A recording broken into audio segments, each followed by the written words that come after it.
शांति।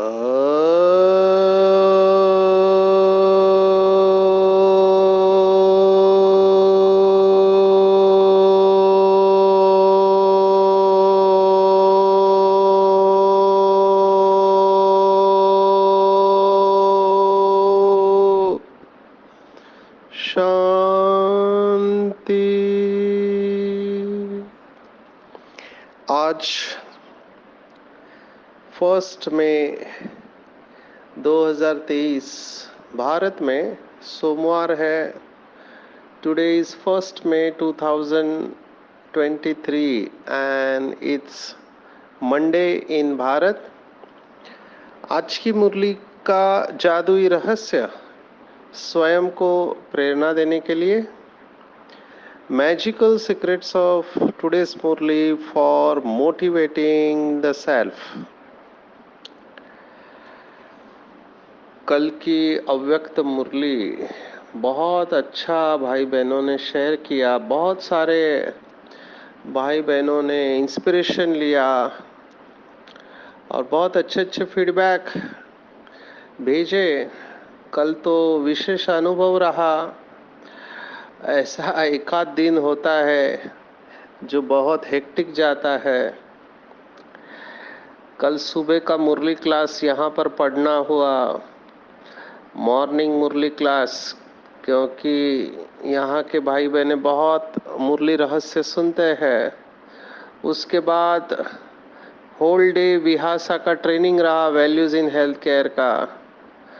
उसके बाद शाम को कल मुरली रहस्य का रिकॉर्डिंग रहा और उसके बाद रात को नशा मुक्त भारत अभियान का ट्रेनिंग रहा। तो कल अपनी एनर्जी को मैं साक्षी होके देख रहा था कि लिटरली 8 से 10 घंटा एक्टिव रहे। तो मैं देख रहा था कि मेरी एनर्जी कहीं पर भी डिप्लीट नहीं हो रही थी। Energy same through out the day. तो बाबा की मुरली याद आई कि जो कमाई होती है वहां थकावट नहीं होती है। आज भी सुबह से फिर से मुरली क्लास पढ़ा। उसके बाद विहासा का ट्रेनिंग अभी पूरा हुआ और अभी मुरली रहस्य रिकॉर्डिंग कर रहे हैं। तो अपनी एनर्जी को मैं देख रहा था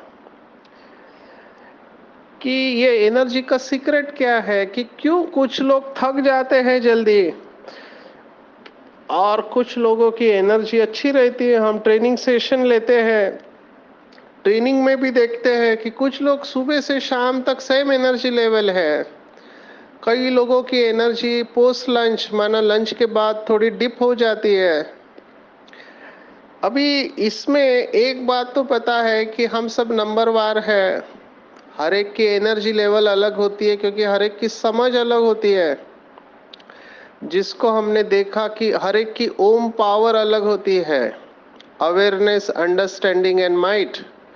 माना हर एक की चेतना का स्तर अलग होता है, हर एक की समझ का स्तर अलग होता है, हर एक की शक्ति अलग होती है। जितना जितना हमारी ओम पावर अच्छी होगी, आत्मा की शक्ति अच्छी होगी, उतना हम हमारे जीवन में जो भी परिस्थितियां आती है उनको मैनेज अच्छी तरह से कर पाएंगे। अंदर कॉन्फ्लिक्ट नहीं होगा, संघर्ष नहीं होगा, तो मन शांत रहेगा, आत्मा भी शांति का अनुभव करेगी और गुणों के अनुभव में खो जाएगी। तो मुझे मुरली पढ़कर इतनी खुशी होती है, इतना उमंग उत्साह आता है कि बाबा जो कहता है वो तुरंत हम धारण करें। लेकिन जब भाई बहने प्रश्न पूछते हैं तो मुझे सचमुच में वंडर लगता है कि ये प्रश्न आ कैसे सकता है जबकि ज्ञान इतना स्पष्ट है। फिर भी भाई बहनों के मन में ऐसा प्रश्न आता है तो मैं सोचता हूँ शायद इन्हों को अनुभव की कमी है। ज्ञान तो समझ लिया है। मैंने तो देखा कई लोगों को कर्म का सिद्धांत बताते ही गुस्सा आता है, क्योंकि उनको लगता है कि कॉमनिस्ट प्रश्न ये भगवत गीता में पूछा जाता है। लौकिक में भी जो भगवत गीता का सेशन लेते हैं उनको भी यही प्रश्न पूछा जाता है, जो कि फेवरेट है कि why bad things happen to good people and good things happen to bad people. माना अच्छे लोगों के साथ बुरा क्यों होता है और बुरे लोगों के साथ अच्छा क्यों होता है? इसका जवाब एक बुद्धिजीवी को स्वीकार करना बहुत कठिन है, क्योंकि वो देखता है कि वर्तमान में यह आत्मा बहुत कुछ गड़बड़ कर रही है, गलत काम कर रही है, लेकिन उसके साथ हमेशा अच्छा हो रहा है। और जो अच्छा काम कर रहा है उसके साथ हमेशा गड़बड़ होता है। जो सत्यता के ऊपर चलता है, ईमानदारी के ऊपर चलता है, उनको कितना सहन करना पड़ता है। और जो गलत काम कर रहे हैं वो मजे में है ऐसे दिखाई देता है। तो इस बात को स्वीकार करना इवन बाबा के बच्चों के लिए भी कई बार कठिन जाता है। मुझे ऐसे लोग मिलते हैं, हर सेंटर पर मिलते हैं।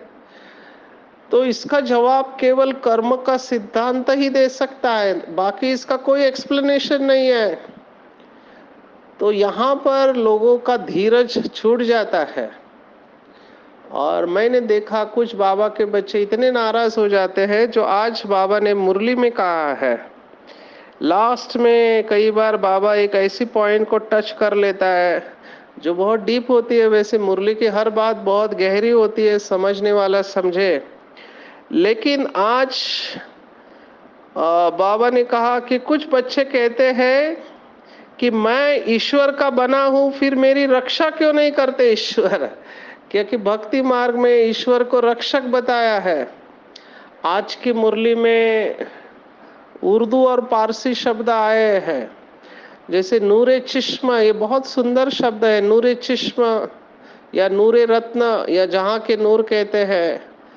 ऐसे ही सलामत, ये भी शब्द है, उर्दू शब्द है। तो सलामत का अर्थ है कि जिसकी रक्षा होती है, जो ब्लेस्ड है हमेशा। हिंदी की कहावत हम सब ने सुनी होगी कि सिर सलामत तो पगड़ी 50। पगड़ी बहुत मिल जाएगी अगर सिर सलामत है तो ये जो प्रश्न पूछते हैं कि मैं ईश्वर का बन गया हूं, मैं बाबा का बच्चा बन गया हूं, फिर भगवान मेरी रक्षा क्यों नहीं करता? ये लौकिक में भी बहुत लोग हमसे पूछते हैं। हमारी बहनें भाई बेचारे डर जाते हैं डॉक्टर के पास जाने को। क्यों? क्योंकि वो सफेद कपड़े पहनकर, बैज पहनकर सब जगह घूम रहे रहते हैं। सबको बताते हैं कि राजयोग मेडिटेशन करो तो तुमको बीमारी नहीं होगी, होगी तो जल्दी ठीक हो जाएगी, तुम्हारा मन शांत हो जाएगा, तुम्हारा टेंशन दूर हो जाएगा। ऐसा बहुत दिनों तक कहते हैं, और जब खुद इनको बीमारी होती है, खास करके मेरे पास ऐसे केसेस है, समर्पित भाई बहने हैं, अभी उनको बीमारी हो गई, मानसिक बीमारी, रात को नींद नहीं आ रही है, उदासी है या चिंता है, तो अगर वो डॉक्टर के पास जाते हैं तो डॉक्टर उनको पूछते हैं कि तुमको कैसे बीमारी हो गई, तुम तो दुनिया की बीमारी दूर करने वाले लोग हो। तो बेचारे डर के मारे ये सवाल हमको पूछेगा, इसलिए जाते नहीं है। अभी एक बात हम यहाँ पे कहना चाहेंगे कि ये जो लोगों के अंदर एक्सपेक्टेशन है कि जो मेडिटेशन का अभ्यास करते हैं उनको बीमारी नहीं होनी चाहिए। ये वैसे ही हुआ कि अगर कोई डॉक्टर है तो उसको बीमार नहीं पड़ना चाहिए। लेकिन कितने सारे डॉक्टर हैं जिनको बीमारियां हैं। आप सोचो, कोई कार्डियोलॉजिस्ट है, उसको हार्ट की बीमारी हो सकती है, क्योंकि बीमारी किसी को भी हो सकती है। साइकियाट्रिस्ट है, उसको भी मन की बीमारी हो सकती है। तो बीमारी का और डॉक्टर होने का कोई कनेक्शन नहीं है। ये तो आपकी जीवन पद्धति है। आपने जीवन भर में जो कुछ भी किया है उसके ऊपर सब कुछ है। मैं अपने आप को ही देखता हूँ, दूसरों का छोड़ो। मैं डाइट के ऊपर सेशन लेता हूँ आजकल। हम ग्लूटेन और ग्लाइडिन डाइट के ऊपर मैं बहुत सुनाता हूँ कि डाइट कितना बड़ा रोल प्ले करता है हमारे जीवन में। भोजन, पहले कहावत थी कि लोग अपने हाथों से अपनी कब्र खोदते हैं, आज की कहावत है अपने दांतों से अपनी कब्र खोदते हैं, क्योंकि खाने के ऊपर कंट्रोल नहीं है।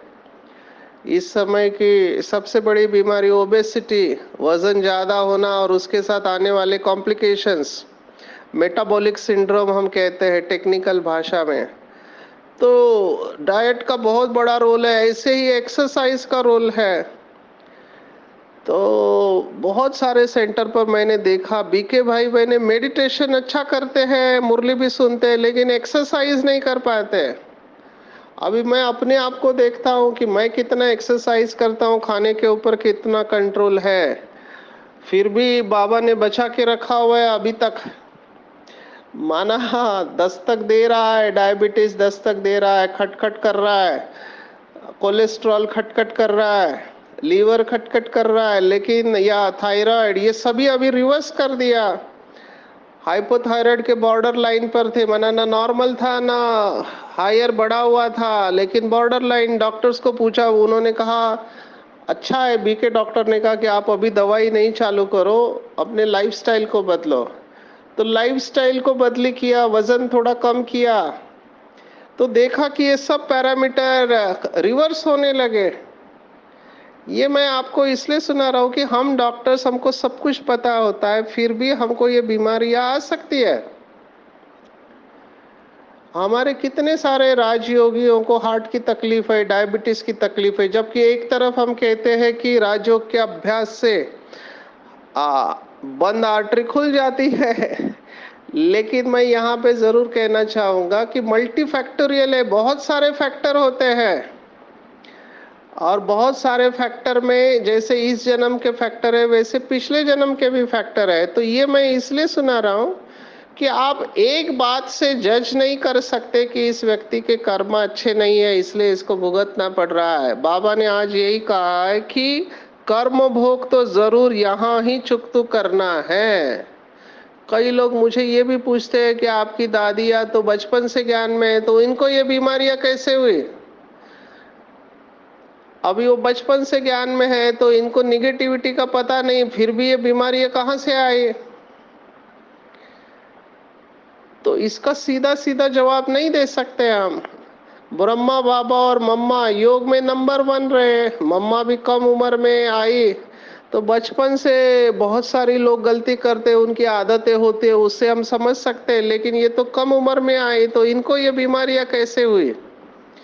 तो इसका जवाब यहीं पर आता है कि कर्मों की गति है, ये गुह्य है। भगवत गीता भी यही कहती है, गहना कर्मणो गति। तो ये प्रश्न नहीं पूछना चाहिए, मुझे ऐसे लगता है। अगर प्रश्न आता भी है तो बाबा का जवाब है, बाबा ने इसका सॉल्यूशन दिया है, उसके ऊपर फोकस करना चाहिए कि आपके कंट्रोल में है वो करो। स्ट्रेस मैनेजमेंट का बेसिक प्रिंसिपल, स्ट्रेस मैनेजमेंट का बेसिक प्रिंसिपल यही है कि अपनी एनर्जी उन बातों के ऊपर वेस्ट नहीं करो जो आपके कंट्रोल में नहीं है। इसको सेरेनिटी प्रेयर कहते हैं। ये बहुत सारे डी एडिक्शन सेंटर में ये सेरेनिटी प्रेयर लगी हुई रहती है, प्रार्थना कि God give me the courage to change the things which I can change, God give me the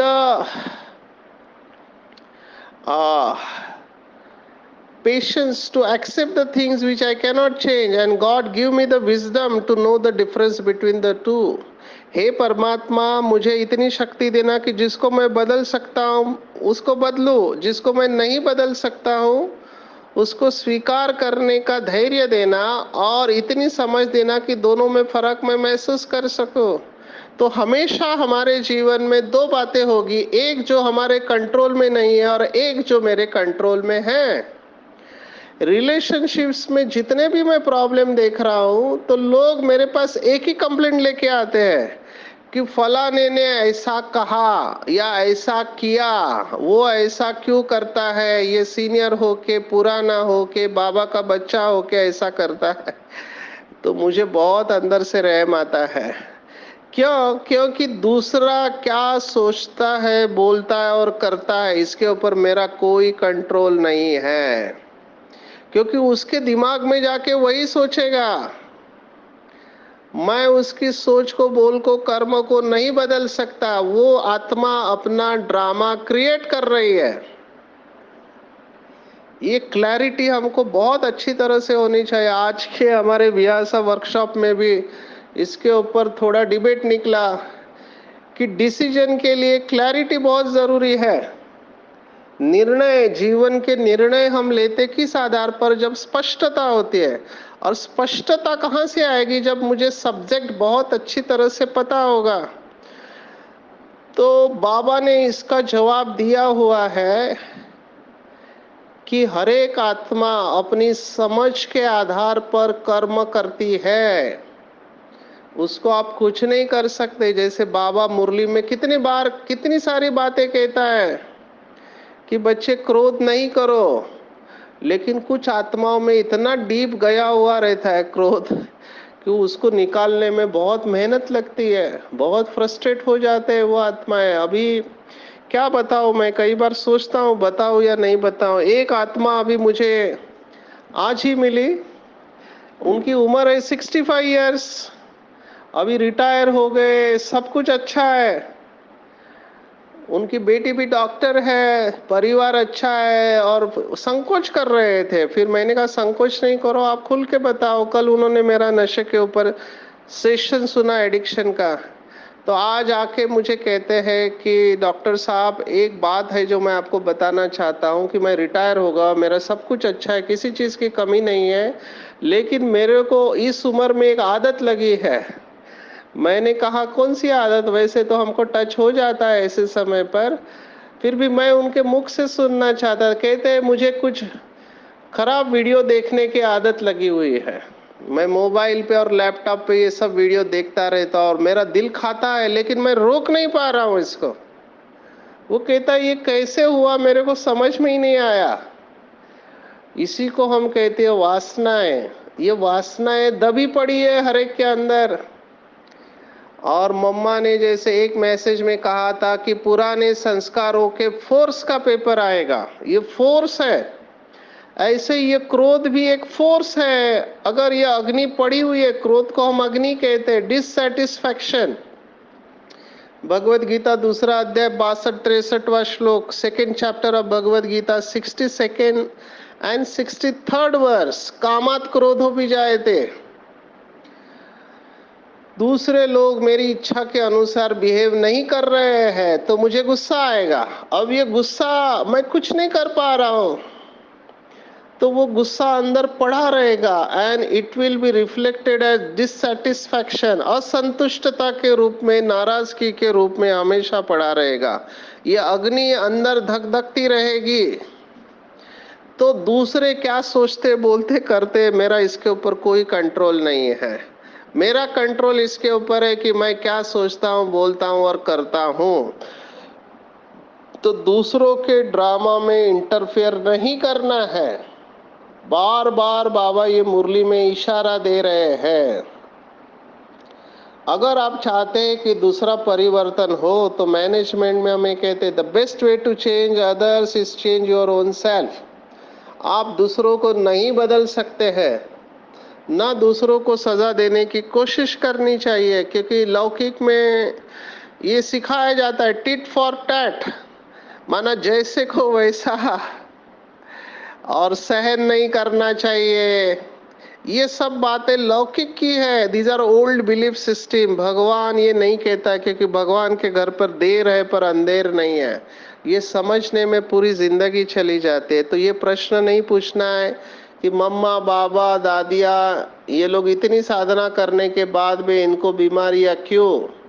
तो ये सब कर्मों का फल है जो किसी को भी चुकतू नहीं, कोई बच नहीं पाया। आप सोचो रामकृष्ण परमहंस, बाबा उनको मुरली में कहते कड़ा सन्यासी था, लेकिन उनको भी कैंसर हुआ लास्ट में। मैंने ऐसे बहुत देखे, मैंने पहले भी शेयर किया। मैं मुंबई से हूँ, तो मुंबई में मेरा ड्यूटी था घाटकोपर के एक हिंदू महासभा हॉस्पिटल में। तो एक बहुत बड़ा योगी आया था, उसको ब्लैडर का कैंसर हुआ था, तड़प रहा था। उसके बहुत सारे फॉलोअर खड़े थे, कहते हमारे योगी जी को आप अच्छा इंजेक्शन दे दो कि उनको दर्द नहीं हो। मैंने कहा ये इतना बड़ा योगी है तो इसको सहन क्यों नहीं होता है? बोलते पता नहीं, लेकिन इनके अंदर इतनी ताकत है कि जमीन के अंदर ये 7 दिन तक रह सकते हैं, ऊपर से मिट्टी डाल के बंद कर देते हैं। ये उसकी पावर थी। लेकिन ये बीमारी के आगे मैं देख रहा था कि उसको सहन नहीं हो रहा था। तो ये सब बातें मैं आपको इसीलिए सुना रहा हूँ कि हर एक को अपने कर्मों का फल भुगतना पड़ता है, उससे कोई बच नहीं सकता। The law of Karma is so certain. आपने जो ऑर्डर किया आपके पास आएगा जरूर। सिर्फ इसमें क्या हो सकता है कि सूली से काटा होगा, कर्म भोग के ऊपर कर्म योग की विजय निश्चित होगी। तो आज बाबा ने 2 टाइटल दिया है, मुझे बहुत अच्छा लगा टाइटल। आज इसका दिन भर अभ्यास कर सकते हैं कि मैं कौन हूँ। तो बाबा ने कहा तुम मोस्ट वंडरफुल इनकॉग्निटो बड़ी अथॉरिटी हो। तुम्हारे जैसा नॉलेजफुल इस दुनिया में कोई हो नहीं सकता।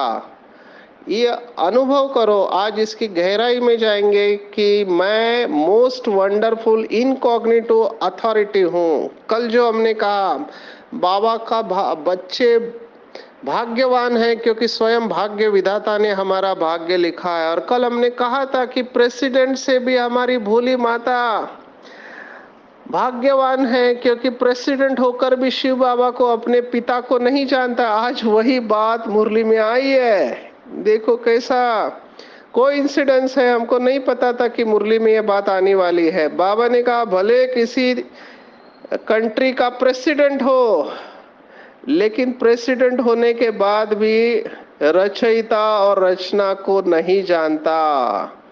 तो हम नॉलेजफुल है, और नॉलेजफुल वाला कभी भी ये प्रश्न नहीं पूछ सकता कि मेरे साथ ऐसा क्यों होता है, या मुझे ये ऐसे लोग क्यों मिलते हैं, मेरे जीवन में ऐसा क्यों हो रहा है। नॉलेजफुल हम सबको पता है, कर्मों के ऊपर है ये सब drama.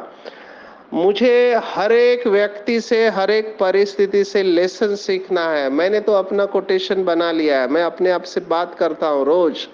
I thank all those people who said no to me. It is because of them I am successful. जो भी लोग मेरे जीवन में आए, जिन्होंने विरोध उत्पन्न किया, जिन्होंने एलिगेशंस लगाए, जिन्होंने आरोप लगाए, जिन्होंने बहुत कुछ कहा, विघ्न उत्पन्न किए, मैं उन सबको सच्चे दिल से, बॉटम ऑफ द हार्ट से धन्यवाद देता हूँ, क्योंकि उनके वजह से ही मैं शक्तिशाली बना हूँ। मुझे एमबीबीएस में फेल कर दिया जबकि मेरा पेपर अच्छा गया था। वो 6 मास टफ गए, लेकिन वो 6 मास के बाद मैं पक्का होके बाहर आया। तो इसी के ऊपर आखिर में मैंने किताब लिख दिया, ब्लेसिंग्स ऑफ प्रॉब्लम, समस्याओं से समाधान तक। अगर ये समस्या नहीं आती तो इस समय मैं इतना शक्तिशाली नहीं होता। अभी डर नहीं लगता है, अभी तो खुशी होती है कि समस्या आए और मैं विजयी बन के दिखाऊं। और डे बाय डे मैं अनुभव कर रहा हूँ, डे बाय डे, दिन ब दिन ब्लेसिंग्स बढ़ती जा रही है। और जितना ब्लेसिंग बढ़ती जाती है, मैंने देखा उतना हल्केपन का अनुभव होता है।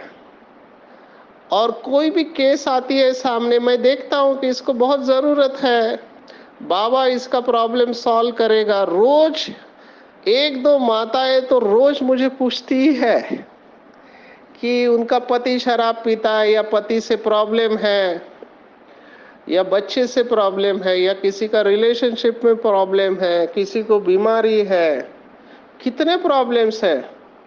तो उनकी मदद करते करते मैंने देखा, महसूस किया कि जब उनको रिलीफ देता है बाबा की मदद से या कुछ टेक्निक से, तो दुआएं देते हैं, और ये दुआएं सबसे बड़ी कमाई है। तो ये नॉलेजफुल जो बनते हैं, मुझे ऐसे लगता है जितना हम नॉलेजफुल बनेंगे उतनी हमारी दुआएं बढ़ते जाती है। बाबा सबसे पहले ज्ञान का सागर है, फिर पतित पावन है। तो ज्ञान के आधार पर हम मास्टर पतित पावन बनते हैं। इसलिए बाबा ने कहा इनकॉग्निटो सबसे बड़ी अथॉरिटी हम है। और क्यों नहीं, भगवान फिर हमें कहेगा कि बच्चे तुम नूरे चिश्म हो, और नूरे चिश्म बच्चों को हमेशा प्यार किया जाता है। माना जो आंखों में बैठे हुए हैं, बाबा ने कहा मैं तुमको नैनों पर बिठाए ले चलता हूँ, मेरे नूरे रत्न कह रहा है। देखो बाबा ने आज और एक भक्ति मार्ग के स्थान को भी याद किया, हरिद्वार। हरिद्वार आप में से जो भी गए उत्तराखंड में, उधर गंगा बहती है, तो लोग हरिद्वार में जाकर साधना करते हैं, और वहाँ की कहावत बहुत फेमस है। इसके ऊपर गीत भी बने हुए हैं कि गंगा जी का तट हो और गंगा जल मुख में हो तब प्राण तन से निकले। तो बाबा ने कहा सच्चा सच्चा हरि तुम्हारे द्वार पर है। हरि माना दुख हरने वाला परमात्मा। और परमात्मा का एक और टाइटल आज बाबा ने याद किया कि परमात्मा कौन है, जो भक्ति मार्ग में भी कहते हैं कि परमात्मा इंच और मैग्नेट है। इंच और मैग्नेट। और भक्ति मार्ग में भी ईश्वर अर्थ दान पुण्य करते हैं। बहुत सारा दान पुण्य की बात आई है कि गरीबों को गुप्त दान देते हैं, कोई की शादी कराते हैं, गुप्त दे आते हैं। मैं अभी अमरावती गया था तो वहां पे एक भाई मिला, वो कहते हैं हम शादियां कराते हैं, फिर पिंडदान भी कराते हैं, बहुत लोगों का पिंडदान कराते हैं जिनका हो नहीं पाया है। तो ये भी पुण्य का काम है। बाबा ने आज उसको याद किया है। तो बाबा ने स्पष्ट कहा है कि गुप्त दान का फल भी ऐसे ही मिलता है। अगर आप दान का शो करते हो तो बाबा ने कहा उनकी ताकत आधी हो जाती है। तो हमको भगवान के घर सब कुछ इंश्योर करना है। और आज बाबा ने उदाहरण दिया है कि कन्याओं का कन्हैया शिव बाबा है। कन्याओं के पास धन नहीं होता है, मम्मा ने केवल तन और मन को इंश्योर किया तो वो लक्ष्मी बनी, धन की देवी लक्ष्मी। तो वो तन मन से सेवा कर रही है, इसलिए बाबा को कन्याएं बहुत प्यारी है। फिर बाबा ने जो पवित्र रहते उनको भी आज याद किया, अप्रिशिएट किया कि जो स्वयंवर रज पवित्र रह दिखाते हैं तो अहो सौभाग्य, वो बहुत ऊंच पद पा सकते हैं। तो यहाँ पर ही हमको सभी कर्मों को चुक्त करना है, सदा सलामत रहना है। तो बाबा ने कहा सदा सलामत रहना है तो श्रीमत पर चलते रहो।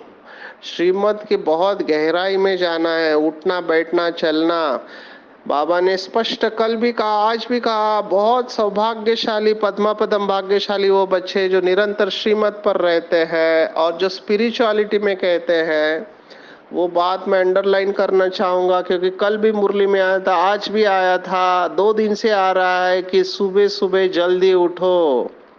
आज तो बाबा ने कहा रात को जागकर बाबा को याद करो, बाबा के शब्दों का भाव को समझना चाहिए, बैलेंस में चलना चाहिए। अगर आप रात को जागकर याद करते हो तो दिन में आपको सोने का टाइम मिलता है तो जरूर करना चाहिए। सुबह जल्दी जल्दी उठना चाहिए क्योंकि सुबह सचमुच में बहुत अच्छी कमाई होती है। मैं फिर से कह रहा हूँ, कल मैं बहुत 8 से 10 घंटा स्पीच देने के बाद भी लेट हो गया सोने को, 10:30 11 बजे, लेकिन 2 बजे बाबा ने उठा के बिठा दिया। माना आँख ही खुल गई। मैं सोना चाहता था लेकिन नींद नहीं आ रही है तो बैठ के याद करने बैठ गए। इसी को मैं कहता हूँ, जब आपको बहुत सारी ब्लेसिंग मिलती है तो अपने आप ऑटो पायलट मोड पर जाने लगते हो। तो अमृत वेले का टाइम बहुत पावरफुल होता है। आप कोशिश करो, जिनको भी टफ लगता है, एक बार अगर आपको आदत लग गई अमृत वेले से जागने की तो दिन भर वो आपकी कमाई काम करेगी। लेकिन अमृत वेले का प्रिपरेशन करना होता है। अमृत वेले का प्रिपरेशन है, पहले दिन आपने क्या किया। जितना आप दिन भर में हल्का रहेंगे कर्म करते वक्त, आप अपनी फाइल को तुरंत क्लोज कर देंगे, परफेक्शन इन एक्शन होगा।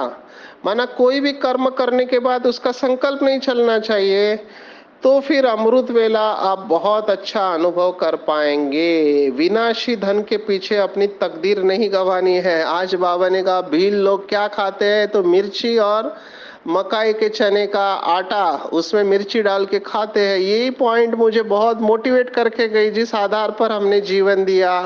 बाबा ने कहा था कि अगर 2 वक्त की रोटी मिल रही है तो अपना जीवन ईश्वरीय सेवा में लगा दो। दिव्य बुद्धि का बल बाबा ने हमको दिया है। दिव्य बुद्धि से ही हम बाबा से सर्व शक्तियां प्राप्त करते हैं। संसारी बुद्धि संसार के प्रति, प्रकृति के प्रति सोचती है, लेकिन दिव्य बुद्धि है परमात्म प्राप्ति की अनुभूति कराता है। दिव्य बुद्धि द्वारा हर कर्म में परमात्मा की प्योर टचिंग के द्वारा हमको सफलता मिलती है और माया के वार से हम बच जाते हैं और माया को हार खिलाते हैं। आज यहाँ पर सिकंदराबाद में रिट्रीट सेंटर में एक व्यक्ति आए थे जिनकी भगवत गीता कंठस्थ है। तो उनके साथ ज्ञान की चर्चा हुई, समय के अभाव से मैं पूरा नहीं बता पा रहा हूँ, लेकिन बहुत रहम आता है, बेचारे सर्वव्यापी के ज्ञान से फंसे पड़े हैं, बुद्धि योग परमात्मा के साथ लग नहीं सकता। लेकिन एक बात उन्होंने एक्सेप्ट की, आज जो स्कॉलर आए थे उन्होंने कहा कि भगवत गीता में कहीं पर भी कृष्ण बोल रहा हूं ये शब्द नहीं है, ये बात उन्होंने एक्सेप्ट किया। बाकी वही बात है कि सबके दिल में परमात्मा रहते। तो देखो हम बाबा के बच्चे कितने भाग्यवान हैं कि हमारी बुद्धि स्थिर हो चुकी है, और ऐसे बाबा के बच्चे जो स्थिर बुद्धि है वो मास्टर ज्ञान सूर्य बन सर्व को ज्ञान की लाइट और माइट देने वाले सच्चे सेवादारी बनते हैं। तो ऐसे सच्चे सेवादारी बन आज पूरा दिन भर में अटेंशन रखेंगे कि अमृत वेले को पावरफुल करना है और दिन भर उस अवस्था को मेंटेन करना है। इनकॉग्निटो सबसे बड़ी हाईएस्ट अथॉरिटी हम है, बाप के साथ इंश्योर करना है सब कुछ। बाप हमारा इंश्योर मैग्नेट है, और दिव्य बुद्धि से बाबा की प्योर टचिंग के द्वारा हर कर्म में सफलता प्राप्त करेंगे तो सफलता मूर्त बन जाएंगे। अच्छा, ओम शांति।